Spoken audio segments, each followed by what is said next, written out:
dessas premissas novas aí? Me parece que tu pegas muito bem no momento que a gente olha para o horizonte e percebe que hoje ninguém é dono de ninguém. Exatamente. Naquela matriz bélica que eu falava, né, eu poderia citar o seguinte: muitas pessoas ficavam na empresa e respondiam pelo medo. Né? Hoje isso não existe mais. Não há espaço para pessoas com medo. Há espaço para pessoas determinadas ou não determinadas. O medo não lhes pertence. E as pessoas que acabam ficando com medo, elas ficam retraídas e acabam sobrando, às vezes até fora do mercado de trabalho. Então, uma das premissas básicas nessa tua fala, Uli, me parece que ou nós azeitamos o nosso eixo, né, para que nós possamos olhar no horizonte e ver todas as perspectivas que nós ainda temos. Toda a capacidade que nós, por exemplo, aqui na Serra Gaúcha temos de produzir produtos que você encontra aqui ou que você encontra em qualquer lugar do planeta. Você não precisa sair daqui para buscar um produto XYZ longe daqui. Provavelmente em algum bairro da cidade estão produzindo. Porque os nossos empresários, os nossos líderes, os nossos empreendedores, eles viajam muito, eles se comunicam muito. Ou seja, tem muita coisa boa acontecendo. O que falta é exatamente isso. É nós conseguirmos fazer com que dentro de uma organização, não importa a quantidade de funcionários que tenhamos, né, é a capacidade que nós tenhamos de construir uma matriz aonde que isso gire de uma forma tão harmoniosa com uma família que se dê bem ao longo do tempo. Por quê? Um dia nós vamos, digamos assim, sair daquela empresa, mas quando nós sairmos, que a empresa não perceba muito a nossa falta, porque nós lá deixamos muita cultura, muita informação, muitas diretrizes que estão sendo, que vão andando ao longo do tempo. Porque isso é uma das coisas interessantes. Hoje a gestão não está mais em cima de pessoas. A gestão tem que ficar obrigatoriamente em cima de métodos e processos. Porque se eu tentar fazer o método e o processo para cada pessoa de um jeito, eu não vou conseguir ter nada harmonioso. Né? Por quê? O que se propõe um método e um processo? Regras claras, qualidade, obviamente, indispensável, né? E algumas coisas do tipo assim, mal comparando, bem comparando. Jogo é jogo, mas eu posso jogar carta, jogo futebol de salão, futebol de campo. Para cada jogo tem uma regra, né? E as regras são as diretrizes que a minha empresa constrói para fazer frente a esse mercado. E aí entra toda aquela parte de ética nos negócios, sabe? Nós podíamos aqui ficar discutindo. Sim, aí vai ampliar isso aí. Mas, principalmente, nós temos que ter noção sempre de que cada empresa, com o seu grupo com o seu staff, né, possa fazer aquilo que ela se propõe lá na sua origem, quando eu estou descrevendo as minhas diretrizes de como deve funcionar a empresa, né? E de lá eu vou aperfeiçoando, porque eu só posso mexer naquilo que já existe. Eu só posso melhorar aquilo que já existe. Aquilo que não existe, eu não posso melhorar, eu posso incluir. Né? Isso é uma das coisas interessantes que às vezes é despercebido. Mas eu vou começar de novo. Não, não é começar de novo. Começar de novo é um equívoco. Né? Quando às vezes gestores chegam numa empresa e começam tudo de novo, uma empresa já com 40, 50 anos de história. Não é começar de novo, é aproveitar todas as coisas boas que tem e implementar as mudanças que se fazem necessárias. E as mudanças só acontecem pelo oxigênio das pessoas. Perfeito. Continuamos aqui com o comendador Luiz Antônio Cuiava. Nós vamos para um breve intervalo. O comendador que é diretor e presidente hoje do Conselho do CNDL SPC Brasil, com uma larga experiência também nessa área de atacado e varejo, então podendo falar sobre empresa e seus colaboradores, como ele tem feito.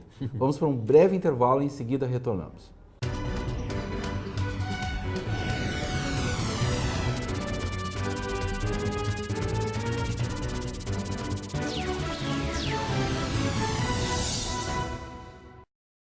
Voltamos com o Jogo do Poder Notícias, hoje recebendo aqui o comendador Luiz Antônio Cuiava para a gente falar um pouquinho sobre essa vida digital, essa mudança, e agora nós falamos sobre Mentory, que é um braço da consultoria e vem ao encontro do que nós falamos no primeiro e segundo bloco, que é a gestão dentro das empresas, tomada de decisões, novos rumos, implantação de novas tecnologias ou novas ideias.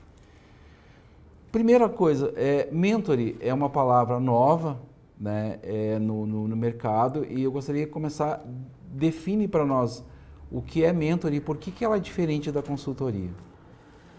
Oli, tu me oportuniza a falar de algo pelo qual eu tenho paixão. Porque as empresas só conseguem sobreviver com bons métodos de gestão, com modelos de gestão adequados ao seu tempo e ao seu espaço. E a parte gerencial de uma empresa, principalmente as empresas que quando elas crescem um pouquinho mais e elas precisam de um gerente, precisam de um supervisor, ou seja, aquele organograma que se faz necessário. E via de regra, muitas e muitas empresas deixam de evoluir porque não conseguem, com o seu faturamento, cobrir o custo de um executivo, o custo de um gerente, algo do gênero. E aí, a área da qualidade foi uma das responsáveis, um braço muito responsável por isso. E se de outro lado, a comunidade toda já ouviu falar em coaching, etc. e tal, e aí se de um lado nós tratamos o comportamento da pessoa, outro lado nós temos que trabalhar a realidade dos nossos negócios. E aí é que entra o tal do mentoring. Mentoring é um camarada que pega o principal gestor da empresa e pela mão e leva ele ao outro lado da rua. Ou pega ele pela mão, né? Atravessam a ponte ou atravessam o barco, ou vão de barco, ou seja, escolhem a forma, mas eles obrigatoriamente têm que estar do outro lado do rio.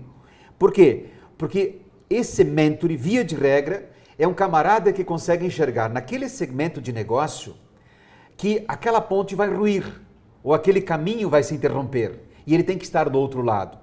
Ou seja, estou falando de uma forma mais metáfora, né? Mas é assim, o mundo analógico acabou. Não tem mais como nós voltarmos. Não adianta nós chorarmos porque nós falávamos num telefone celular analógico e que dava um eco, que não dava para escutar do outro lado, né? Mas nós temos toda a capacidade de fazer com que isso aconteça lá na frente. E o mentor, então, é um homem ou uma mulher, uma pessoa preparada, que provavelmente já tenha sido gerente, já tenha sido gestor, mas é um homem com alta capacidade prática, que às vezes a composição do seu ordenado, da sua remuneração, é feita por 4 ou 5 empresas. Por quê? Porque ele trabalha algumas horas para uma empresa, outras horas para outra, mas não num formato de ir lá na empresa e ficar fazendo o diagnóstico, depois isso, depois aquilo, ou seja, ajudando a fazer. Não é? Ele vai lá, faz um plano de negócio para aquela atividade e faz aquela atividade acontecer. Ou seja, literalmente ele põe a mão na massa para que aquela atividade proposta aconteça. Por exemplo, vou abrir uma filial nova numa cidade XYZ. Bom, o que precisa para abrir uma filial nova? Eu não estou falando aqui em espaço físico, né, em registro como é que chama lá? No cartório, em prefeitura, etc. Não, eu estou falando em ir lá naquela cidade, fazer um levantamento daquela cidade, ver a população que tem potencial para consumir aquele produto, ou seja, o mercado me determina que eu vá para lá. Essas são as estratégias, ou seja, alguém me conta a história, né, e eu pego aquela história, compilo, monto um business e talvez eu tenha interesse de montar uma filial, por exemplo, em Pelotas, né, do meu produto, e eu vou lá para Pelotas, faço um trabalho e chego à conclusão de que não, que o meu produto aqui não vai dar bem, né, então eu tenho que ir para Santa Maria, por exemplo. Ou seja, é uma pessoa que pega o teu business, né, pensa o teu business para que ele efetivamente dê certo, né, e tenta minimizar o máximo os riscos do investimento que serão necessários. Então, essa figura do mentor, ele é uma figura que nasceu na área da qualidade, né? Porque hoje falar que o produto tem que ter qualidade é você brincar, né? É você achar que as pessoas que estão aí, ou o teu produto tem qualidade ou ele tem qualidade, porque se ele não tiver qualidade ele não existe. Ele não tem espaço mais. Ele não tem espaço não vai mais. ter espaço. Não, ele não tem consumidor para produtos que não têm qualidade. E qualidade é uma coisa interessante. Qualidade a gente tem que medir pelo custo de propriedade. O que é o custo de propriedade? Eu invisto R$1.000 num produto que me dura 1 ano, matematicamente, né? E eu posso investir R$2.000 num produto que me dura 3 anos. Qual é o produto mais barato? Sim. R$2.000. R$2.000, tem que fazer essa análise. Entendeu? Então, isso é custo de propriedade, isso é medir qualidade, isso é você andar para frente, porque você não abre um negócio hoje pensando em fechá-lo amanhã. Não é um evento, né, que tu constrói ele e ele se apaga assim que terminou o evento. Não. Hoje, no mundo dos negócios, você precisa se perpetuar. Essa é a máxima. Eu preciso fazer com que o meu negócio se perpetue. Para se perpetuar, eu tenho um residual chamado repercussão da minha marca. Né? Se a minha marca repercutir positivamente, ela me sustenta. Se ela repercutir negativamente, eu não me sustento. Né? Então, o mentoring tem a capacidade intelectual e o preparo, né? E nós temos vários mentores na nossa região bons, né?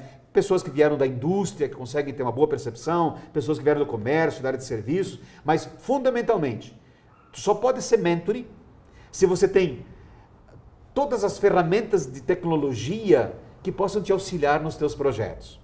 E você não pode sair por aí fazendo mentor, ou dizendo que você é mentor, se você profundamente não conhece processos de gestão, se você não conhece muito bem empreendedorismo, né? E se você não conhece muito bem as diferenças que tem entre você fazer um sapato e você fazer um espeto, né, de ferro ou de madeira. Porque são coisas, na sua concepção, diferentes, e que aí levam você a pensar do início, do meio e no final, porque fundamentalmente nós somos medidos por aquilo que nós entregamos.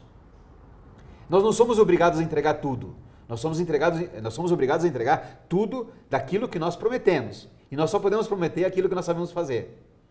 Eu não posso me comprometer com uma sociedade, com o mercado, de algo que eu não tenho expertise.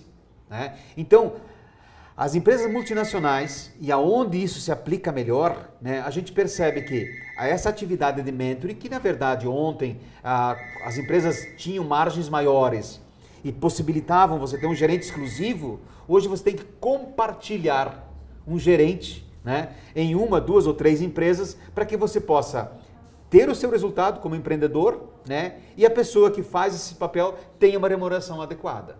É uma adaptação do mercado. É mais uma adaptação do mercado, no mercado dentro dessa era digital. Perfeito. Algo novo. Algo que nós começamos eu venho da HSM já talvez há 10 anos, que é onde que havia uma tendência, né, de que executivos, gerentes que estavam ganhando valores significativos, sei lá, acima de 10, 15 salários mínimos, né, começavam a ter dificuldade das empresas pagarem por aquilo. Mas eles trabalhavam 240 horas por mês. Né? Aí, bom, como é que o mercado se comporta, como é que o mercado se chacoalha, né, e se adequa para que nós possamos ter a mesma performance, o mesmo resultado lá na frente, as mesmas diretrizes, alguém cuidando para nós, mas será que eu preciso de alguém cuidando 24 horas por dia? Não, eu posso trabalhar, sei lá, 4 horas por semana, né, e conseguir ter o mesmo resultado, desde que eu faça um desenho e aí depois eu consiga ter um modelo de gestão que permita que aquele desenho vai norteando aquilo que nós pactuarmos. É uma atividade interessante pela qual eu estou, nesse momento, aos meus 60 anos, apaixonado, né? Porque me faz exercitar tudo aquilo que ao longo da minha trajetória de empresário, de funcionário, etc., eu consegui acumular. E a gente é muito útil, porque a gente nota os resultados no dia seguinte. Eu costumo dizer, numa forma singela, né, que mentor é o cara assim. O diretor da empresa tem que fazer uma apresentação sobre a sua empresa 3 dias depois, sei lá na universidade. E aí, como é que eu faço? Bom, faço o seguinte, vamos sentar aqui e vamos montar, mas tu entra com o pensamento e eu entro com a escrita. Né? E aí você vai lá e apresenta. E aí a gente pega a pessoa que vai fazer uma apresentação e treina ela, né? Prepara ela, para que não fuja, né, muito daquilo que ela se propôs a fazer. Né? Porque via de regra, o empresário tem tanta coisa para comunicar que quando ele vai comunicar, ele acaba saltando muito. Então a gente treina ele e bota na alça de mira, que a gente chama, que é um trabalho extraordinário. A gente já conseguiu pessoas que foram para feiras preparadas, o resultado foi absolutamente diferente do que se elas fossem para a feira despreparadas. Perfeito. A gente está encerrando por aqui, agradecemos a tua presença.